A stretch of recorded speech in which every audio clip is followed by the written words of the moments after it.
Join the ride as we journey into the top weirdest moments in football history. Let's begin with the footballer who got the weirdest haircut we've ever seen in football history, Ronaldo. Ronaldo is undoubtedly one of the most prolific footballers that have graced the game. He's not only popular for his skillfulness and goal-scoring ability, but he's also famous for one other thing: his weird haircut.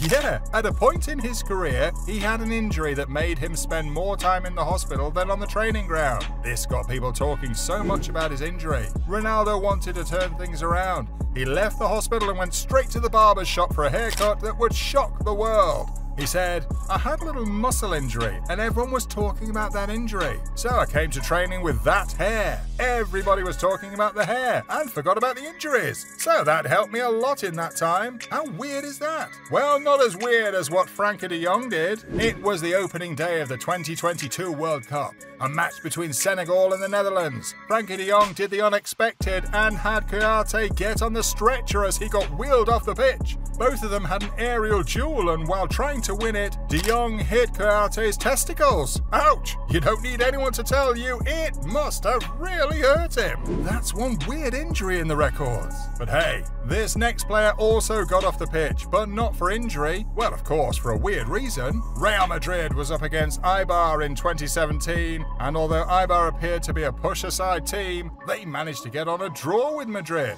Instead of Sergio Ramos keeping to hyping his team so that they could fight for a win, he whispered inaudibly to the referee in the 74th minute and ran out off the pitch. No one knew why Ramos left, but Ramos returned to the pitch just before they sent a search team after him, leaving everyone confused. Zidane came to the rescue after the match when he explained that Ramos had to leave the field for the toilet. Whoa, I guess someone didn't watch his diet. Well, I would not be too hard on Ramos. He's not alone in the shitting business. His partner in crime, Dyer, also did the same in a Carabao Cup match between Tottenham and Chelsea. He hurriedly left the pitch, and Mourinho followed him in suspicion. Well, Mourinho must have been disappointed escorting him to the toilet. Dyer returned to the pitch after a minute out. Thank goodness he didn't return to meet his team losing because of his brief unavailability. Weirdly enough, Dyer got the Man of the Match award for that match, and then tweeted a picture of his award sitting pretty on a toilet seat. He accompanied the tweet with his caption, "The real MOM."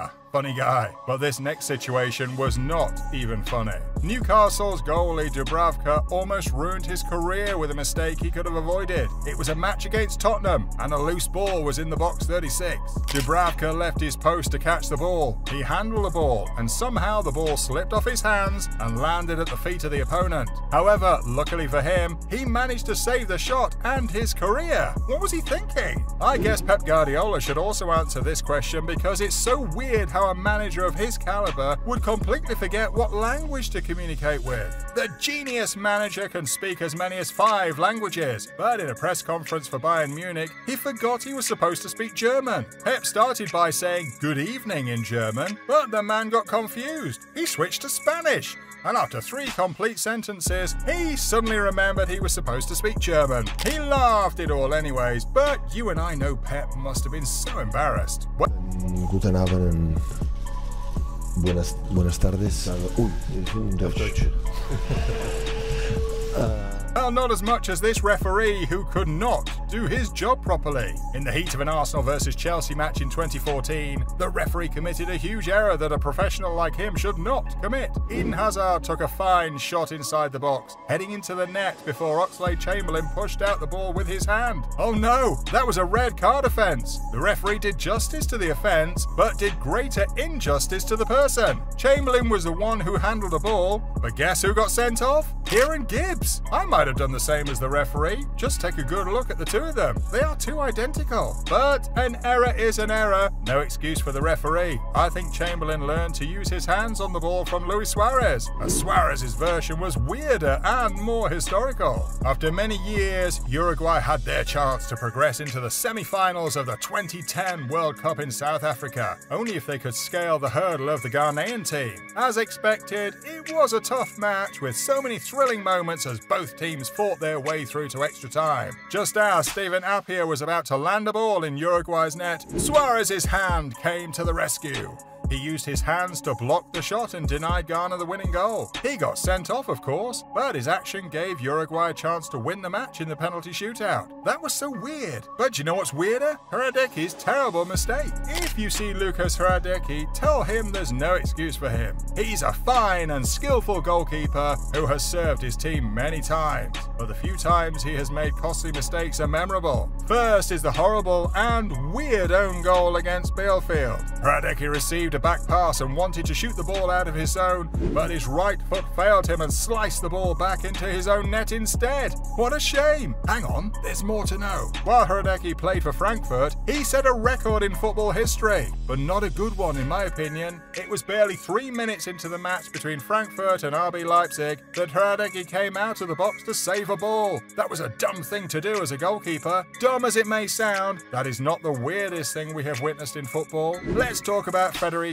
Valverde. Rayo Vallecano was giving Real Madrid a very tough time in a game where Madrid eventually lost 3-2. Valverde had his chance to turn things around for his team, but things didn't go his way. He could have been frustrated, or maybe his adrenaline levels were just too high. He took a shot that boomed over the goal, exited the stadium, and landed on the second floor balcony of an apartment behind the stadium. If I were the occupant of that apartment, I would surely keep that ball for all I care. Isn't it weird that you've been enjoying this video and have not yet subscribed to this channel? Very weird in my opinion. Go ahead, smash the subscribe button and turn on the notifications. Done that? Gracias. Now to the next weird moment.